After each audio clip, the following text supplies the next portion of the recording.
Hello, SPLE Let Takers. Welcome to our channel. This will be our fourth session for our general education review. And for today, we are going to have 20 sample questions about the life and works of Dr. Jose Rizal. Okay, I hope you have seen the first three videos that I've uploaded already. Are you ready? Let's start with question number one. Noli Me Tangere was published in Berlin in 1887 with the financial assistance of A. Ferdinand Blumentritt, B. Rizal's family, C. Valentin Ventura, or D. Maximo Viola. Okay, so what's the answer? It was Maximo Viola who helped Rizal publish his first novel. Sino naman si Valentin Ventura? Option letter C, si Valentin Ventura ang tumulong naman kay Jose Rizal to publish his second novel entitled El Filibusterismo. Okay? Don't be confused. Kapag first novel, Noli Me Tangere, Maximo Viola. Second novel, El Filibusterismo, Valentin Ventura ang mga financier ni Jose Rizal. Okay, number 2.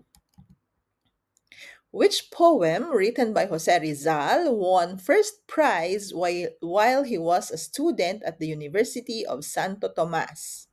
Is it A. Mi Ultimo Adios, B. A la Juventud Filipina, C. Letter to the Young Women of Malolos, or D. Himno al Trabajo? This poem was considered the crowning glory of Jose Rizal because at a very young age, he was recognized for his ability to write. And it was a la Juventud Filipina. So the message is that ang kabataan ang pag-asa ng bayan. So for option letter A, Mi Ultimo Adios, of course, this is the farewell poem of Jose Rizal. Letter C, Letter to the Young Women of Malolos. This was a letter written by Rizal after the Malolos women wrote a petition to open night schools for them. So this is sort of an encouragement for the women to continue to seek financial, I mean, not financial freedom, intellectual freedom, no, to seek education for them to raise their children morally upright, for them to be equal partners with men and not just always being submissive to men. So this letter is an encouragement letter for them. It was requested actually by Marcelo H. Del Pilar to Jose Rizal. And option letter D, Himno al Trabajo, trabajo, so it means work or labor. So it pertains to the dignity of labor and hard work and how it is important to the national progress. All right, question number 3. Jose Rizal studied medicine because he wanted to cure his mother's failing blank. A, heart, B, lungs, C, eyesight, or D, hearing. Okay.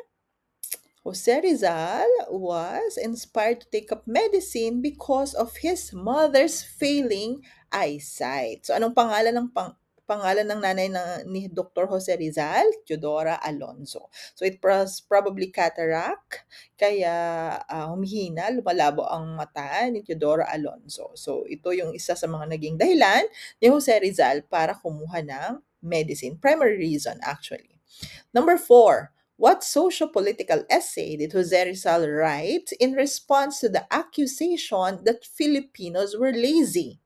Is it A. La Indolencia de los Filipinos, B. The Philippines a century hence, C. Letter to the Young Women of Malolos, or letter D. Filipinas dentro de 100 años?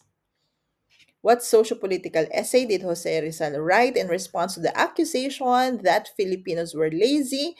The title, it's letter A, La Indolencia de los Filipinos. So ito'y pagtatanggol ni Jose Rizal. Hindi niya sinasabing naturally lazy ang mga Pilipino. May mga dahilan kung bakit kung minsan ay hindi gumagalaw, hindi kumikilos, no? Ano yung mga dahilan na 'yon? Sinasabi because of some abuse and oppression from the colonizers. Isa din sa mga dahilan yung ang get by mentality ng mga Pilipino ay dahil na mayaman na tayo sa mga natural resources, yan, 'di ba? Isa din yung panahon 'pag sobrang mainit na. So, ang sinasabi lang dito basically ni Jose Rizal, hindi tayo naturally lazy. May mga dahilan kung bakit sometimes ay hindi kumikilos. Okay, yung the Philippines, a century hence, ang Spanish niyan is yung letter D, Filipinas dentro de 100 años. So ito naman nagtatalakay sa kinabukasan ng Pilipinas. And of course, we already talk about the letter to the young women of Malolos in the previous item. So I hope this is clear. The essay that Jose Rizal wrote in response to the accusations that Filipinos were lazy, that's La Indolencia de los Filipinos. Okay, number 5. What book is believed to have inspired Jose Rizal in writing his first novel, Noli Me Tangere? Is it A. Les Miserables, B. Uncle Tom's Cabin, C. The Count of Monte Cristo, or D. Don Quixote? Okay, it was letter. Jose Rizal was inspired by Uncle Tom's Cabin by Harriet Beecher Stowe. So, this discussed the American slavery, no? So, parang na-inspired din siya and sumulat ng Noli Me Tangere that discusses naman the oppression and the abuse of the Filipinos during the Spanish period. Okay, let's move on to question number 6. The third and unfinished novel of Dr. Jose Rizal was entitled A. Noli Me Tangere, B. El Filibusterismo, C. Makamingat sa Dapitan, or D. Makamisa. Okay? Of course, eliminate natin yung Noli Me Tangere and El Filibusterismo dito. Alam nating first and second yan respectively. The answer is letter D, Makamisa. Option C is just a distractor, no?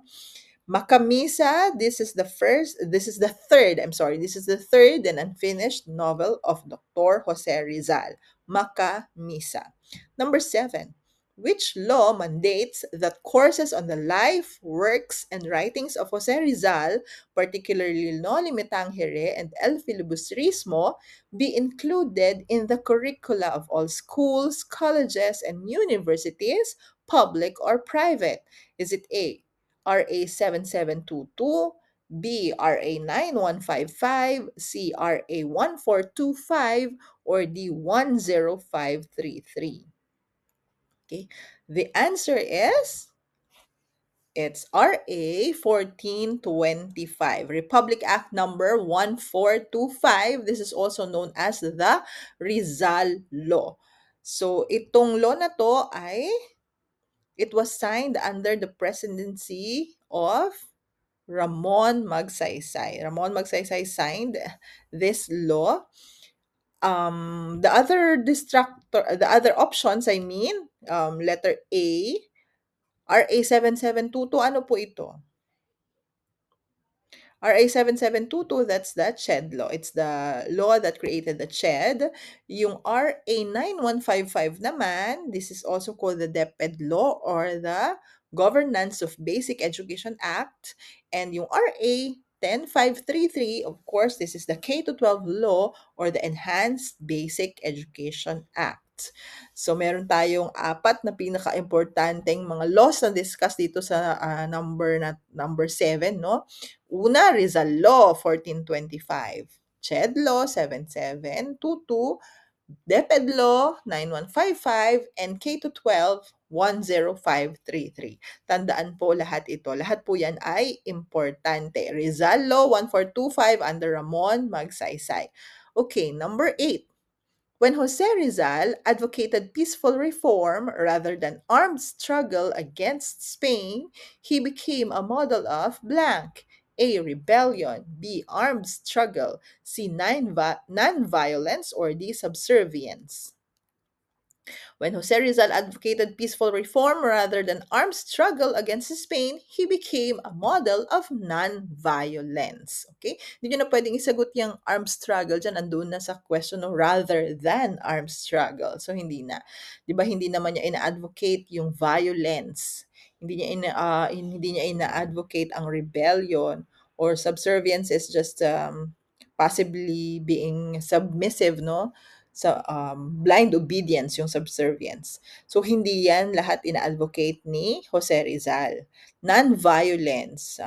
He wants to reform through writing. Kailangan mag-aral ang Pilipino din through education para umunlad ang Pilipinas. Ganun. But never violence. No? Never armed struggle.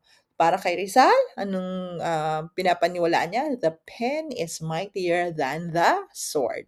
Okay, so for number 8, that's non-violence. Number 9, the epitome of the traditional Filipino woman, meek, submissive, and obedient, was represented by which character in Noli Me Tangere? Is it A. Maria Clara, B. Sisa, C. Doña Victorina, and D. Huli? Okay, this is of course Maria Clara. Kahit hanggang ngayon, di ba? Kapag mahinhin ang mga Pilipina, Maria Clara ang tawag sa kanya. Okay, this actually, Maria Clara is also a symbolism of parang yung mga babae during the Spanish time na passively sumusunod lang, no? Kasi wala silang masyadong, si Maria Clara ay hindi siya articulate sa kanyang mga feelings, very meek lang, very submissive, ayan. Si Sisa naman, ang symbolism niya, siya yung abused mother doon sa Noli Me Tangere, di ba? So, merong social injustice din yung pinapakita ni Sisa dito. Si Doña Victorina naman, of course, yan yung asawa ni Don Tiburcio. Si Doña Victorina ay mapagpanggap, 'di ba? Ayaw niyang tanggapin na kalahi niya ang mga Indio. Ayan, si Doña Victorina 'yon, social climber si Doña Victorina. And si Huli naman, si Huli ay hindi siya kasama sa mga characters sa Noli Me Tangere. Siya ay matatagpuan sa El Filibusterismo. Okay, number 10. Who was the youngest sibling of Jose Rizal, who also happened to be a classmate of Leonor Rivera? Is it A. Soledad, B. Trinidad, C. Saturnina, or D. Concepcion? The youngest sibling of Jose Rizal, that's letter A, Soledad. Si Soledad yon. So, ilan silang magkakapatid? 11 sila. Pang-ilan si Jose Rizal? 7. No? Kaya tandaan 7-11. Okay. Kung gusto niya pa ng ibang details, ayan, si Saturnina ang panganay, sumunod si Pasiano. So, dalawa lang sila ni Rizal ang lalaki. Sumunod si Narcisa, Olympia, Lucia, Maria. So, pang-pito si Jose Rizal.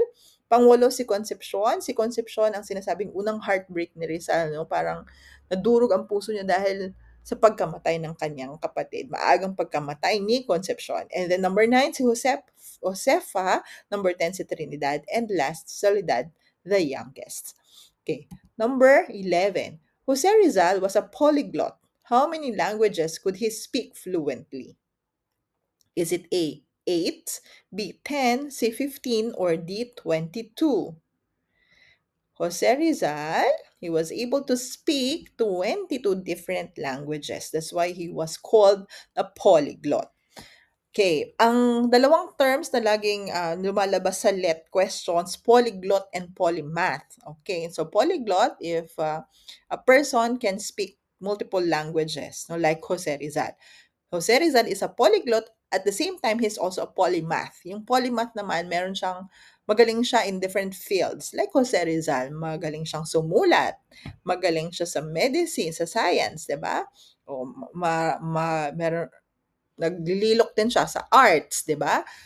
Oh, nagpe-paint din si Jose Rizal. So, marami siyang abilities. That's why tinatawag din siyang polymath. Polyglot or polyglot pag maraming nasasabing salita, pag kaya magsalita ng different languages, I mean, polymath kapag genius ka sa iba't ibang mga klase, sa iba't ibang fields, sa iba't ibang fields kagaya si Rizal's arts,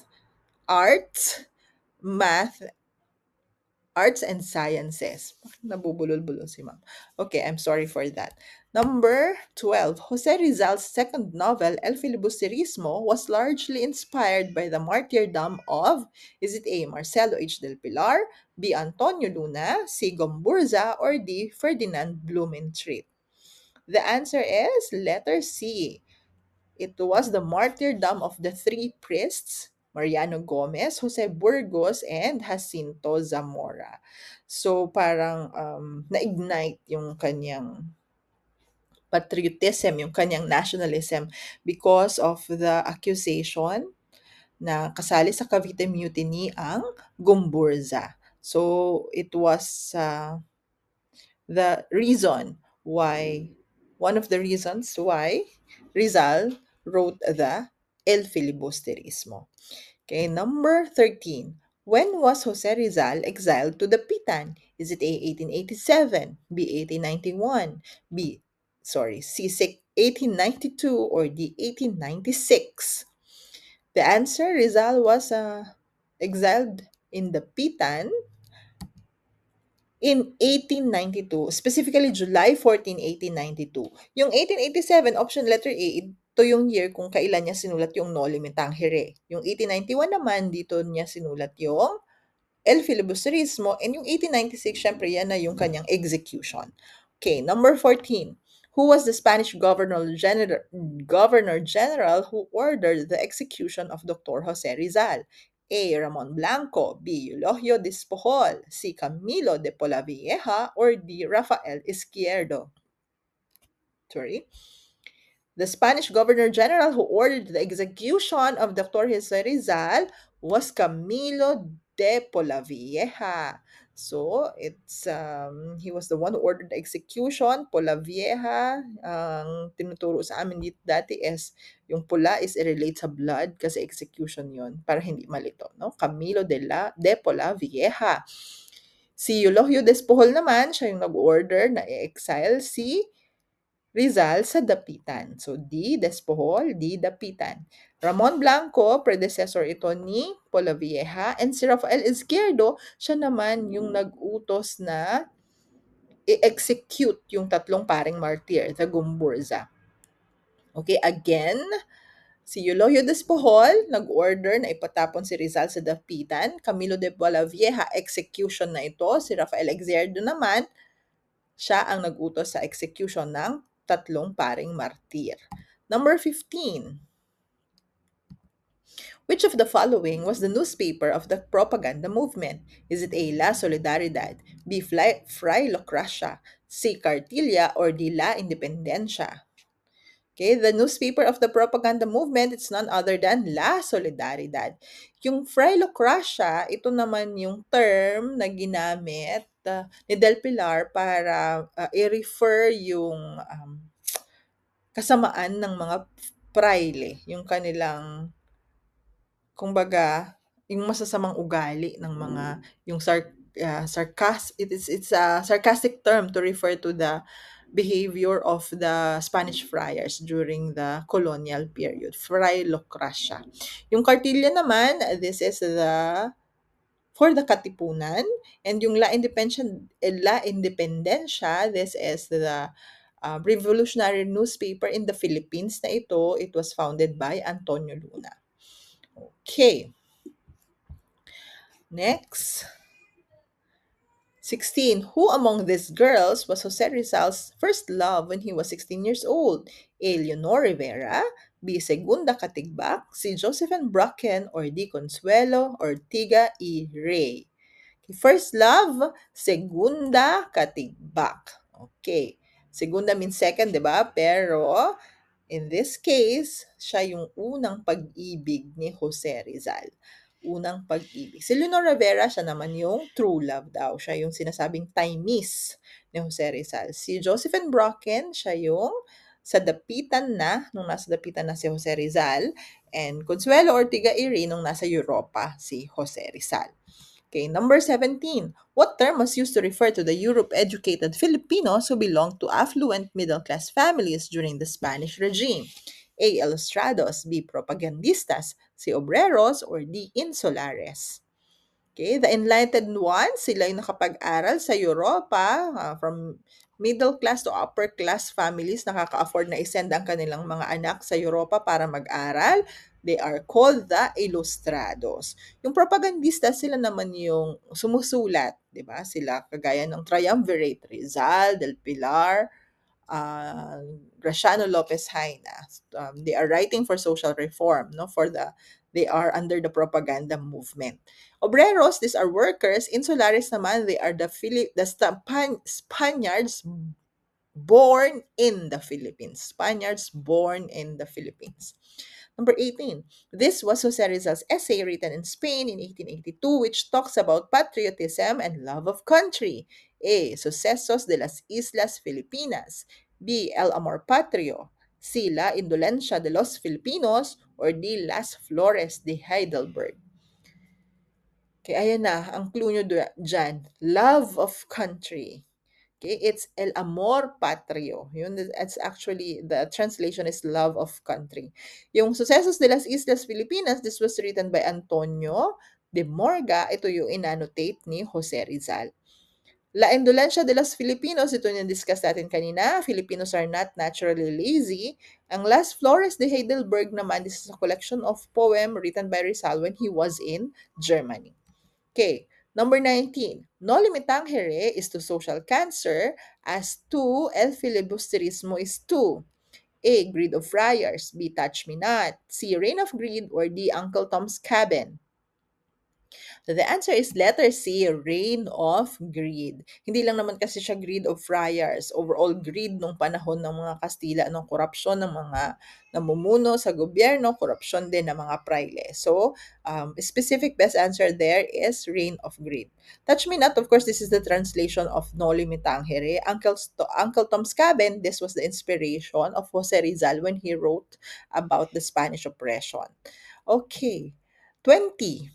Rizal's mother, walking 50 kilometers instead of apologizing to Spanish officials, showed her A. Incertitude, B. Conviction, C. Submission, or D. Hesitation.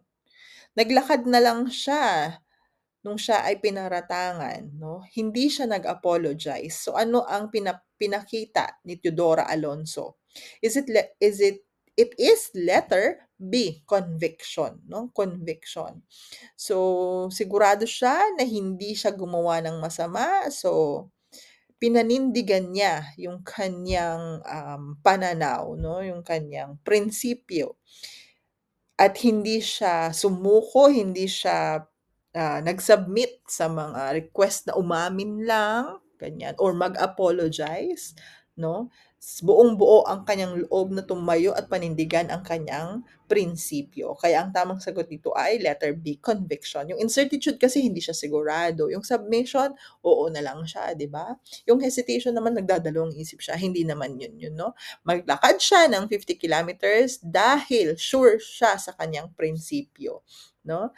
She showed conviction instead of just passively submitting to the request of the Spanish officials to apologize. All right. So that sums up our fourth session. Thank you very much and good luck. Maraming salamat. A little progress each day adds up to big results. Thank you for watching. Until the next video. Bye!